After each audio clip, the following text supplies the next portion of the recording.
एक वेक्टर है ए और दूसरा वेक्टर है बी, और हमें इसका स्केलर प्रोडक्ट करना है। स्केलर प्रोडक्ट, इसको हम डॉट प्रोडक्ट भी कहते हैं।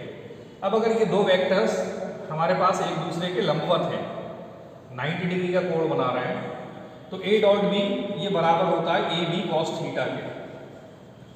और थीटा अगर हमारे पास 90 डिग्री है, दोनों वेक्टर एक दूसरे के लंबवत हैं, तो ये हो जाएगा कॉस 90, और कॉस 90 की वैल्यू कितनी होती है? 0। शाबाश, ये वैल्यू हो जाएगी 0। यानी अगर दोनों वेक्टर्स एक दूसरे के लंबवत हैं तो इनका जो स्केलर प्रोडक्ट होगा वो 0 होगा, 0 होगा।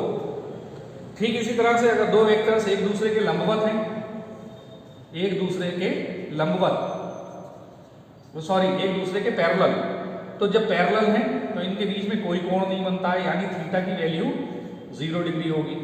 अब जब थीटा की वैल्यू 0 डिग्री होगी तो ए डॉट बी, इसकी वैल्यू होगी A B cos 0 degree. Theta की जगह हम 0 डिग्री लगा देंगे, और कॉस 0 की वैल्यू कितनी होती है?